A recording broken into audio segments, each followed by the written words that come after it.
നമുക്കൊപ്പം M Swaraj CPM സംസ്ഥാന secretariat അംഗം കൂടി ചേരുകയാണ്. നിലവിൽ ഇവിടെയാണ് പുഷ്പാർച്ചന നടത്താനുള്ള സൗകര്യങ്ങൾ AKG സെൻറ്ററിൽ ഒരുക്കിയിരിക്കുന്നത്. സുരേട്ട, വളരെ ദുഃഖം നിറഞ്ഞൊരു അവസ്ഥയാണ്. കേരളത്തിൽ മലയാളികൾക്ക് ഈ CPM കേരളത്തിലെ നേതാക്കളെ പോലെ തന്നെ അറിയാവുന്ന ഒരാളാണ് യെച്ചൂരി. തീർച്ചയായിട്ടും അതീവ ദുഃഖകരമായൊരു വാർത്തയുടെ ആഘാതമാണ് ഇപ്പോൾ കക്ഷി രാഷ്ട്രീയത്തിന് അതീതമായി തന്നെ ലക്ഷക്കണക്കിന് വരുന്ന മലയാളികൾ അനുഭവിക്കുന്നത്. CPIM ജനറൽ സെക്രട്ടറി എന്ന നിലയിൽ മാത്രമായിരുന്നില്ല, അദ്ദേഹം ഇടതുപക്ഷ പ്രസ്ഥാനത്തിന് പ്രത്യേകിച്ചും, എന്നാൽ പൊതുവെ ഇന്ത്യയിലെ എല്ലാ മതനിരപേക്ഷവാദികൾക്കും പ്രതീക്ഷ അർപ്പിക്കാൻ കഴിയുന്ന ഒരു നേതാവായിരുന്നു. അതോടൊപ്പം ഇതിനോടകം പലരും ചൂണ്ടിക്കാണിച്ചിട്ടുണ്ട് അദ്ദേഹത്തിൻ്റെ സവിശേഷമായ രാഷ്ട്രീയ വ്യക്തിത്വത്തെക്കുറിച്ച്. കേരളത്തിലെത്തുമ്പോൾ മലയാളിയായും, തമിഴ്നാട്ടിലെത്തിയാൽ തമിഴനായും, ആന്ധ്രയിൽ തെലുങ്കനായും, ഉത്തരേന്ത്യയിൽ ഹിന്ദിക്കാരനായുമെല്ലാമാണ് അദ്ദേഹത്തെ ജനങ്ങൾ കണക്കാക്കിയത്. അദ്ദേഹം മലയാളത്തിൽ എഴുതുകയോ സംസാരിക്കുകയോ ചെയ്യുന്ന ഒരാളായിരുന്നില്ല. എന്നാൽ ഭാഷയ്ക്കപ്പുറത്ത് അദ്ദേഹത്തിന് മലയാളികളുമായി, കേരളത്തിലെ ഏറ്റവും സാധാരണക്കാരായ മനുഷ്യരുമായി സംവദിക്കാനുള്ള കഴിവുണ്ടായിരുന്നു. മലയാളം ഒഴികെ മറ്റൊട്ടുമിക്ക ഇന്ത്യൻ ഭാഷകളിലും അദ്ദേഹം സംസാരിക്കുകയും ജനങ്ങളോട് നേരിട്ട് ആശയവിനിമയം നടത്തുകയും ചെയ്തിരുന്നു. മതനിരപേക്ഷ ഇന്ത്യക്ക് ഇത് വാക്കുകളുടെ ആലങ്കാരികതയ്ക്കപ്പുറം കനത്ത നഷ്ടമാണ്, ഒരു തീരാ നഷ്ടമാണ്. ആ വാക്ക് ഏറ്റവും അർത്ഥപൂർണമാവുന്നത് യെച്ചൂരിയുടെ വിയോഗത്തെ സംബന്ധിച്ച് പറയുമ്പോഴാണ്.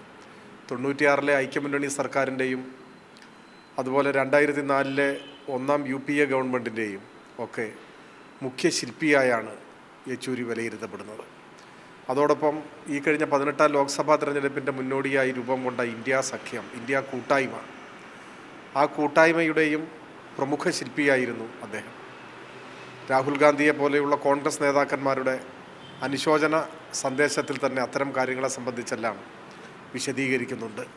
അതുകൊണ്ടാണ് മതനിരപേക്ഷ ഇന്ത്യക്കേറ്റ ഒരു കനത്ത ആഘാതമാണ് യെച്ചൂരിയുടെ വിയോഗം എന്ന് പറയുന്നത്. അദ്ദേഹം ഈ ഘട്ടത്തിൽ പ്രത്യേകിച്ചും ഇന്ത്യയിൽ മതനിരപേക്ഷത സംരക്ഷിക്കാനുള്ള പോരാട്ടം കൂടുതൽ ശക്തമാവേണ്ട ഒരു സന്ദർഭമാണ്. ഈ സമയത്ത് അപ്രതീക്ഷിതമായുണ്ടായൊരു വിയോഗമാണ് യെച്ചൂരിയുടേത്.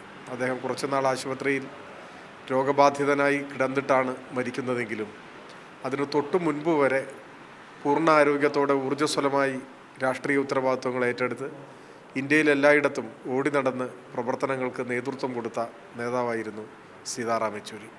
അദ്ദേഹത്തിൻ്റെ വിയോഗത്തിൽ കക്ഷി രാഷ്ട്രീയത്തിന് അതീതമായി തന്നെ ഉയർന്നു വരുന്ന അനുശോചനം ആരായിരുന്നു യെച്ചൂരി എന്നതിൻ്റെ ഒരു തെളിവായി നമുക്ക് കാണാൻ കഴിയും.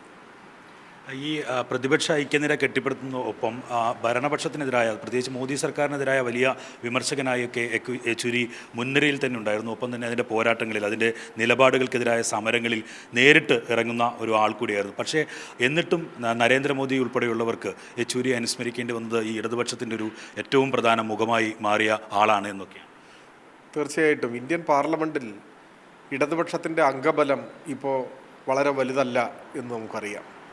പക്ഷേ ആ അംഗബലത്തിന് അനുസൃതമായിട്ടല്ല ഇടതുപക്ഷ രാഷ്ട്രീയത്തെയും ഇടതുപക്ഷ രാഷ്ട്രീയത്തിൻ്റെ നേതൃത്വമായ CPIM-നെയും അതിൻ്റെ ജനറൽ സെക്രട്ടറിയായ യെച്ചൂരിയെയും എല്ലാം ഇന്ത്യൻ രാഷ്ട്രീയം കാണുകയും വിലയിരുത്തുകയും ചെയ്യുന്നത്.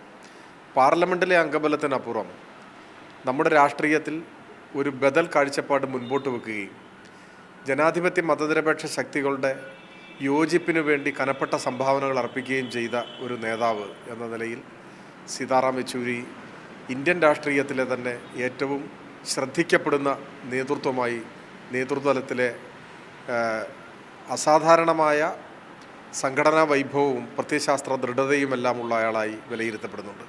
അതുകൊണ്ട് രാഷ്ട്രീയ കാരണങ്ങളാൽ സീതാറാം യെച്ചൂരി എന്ന കമ്മ്യൂണിസ്റ്റ് നേതാവിനെ എതിർക്കുന്നവർക്കും അദ്ദേഹം ഇന്ത്യൻ രാഷ്ട്രീയത്തിന് നൽകിയ സംഭാവനകളെ വിസ്മരിക്കാൻ കഴിയില്ല എന്നതാണ് വസ്തുത.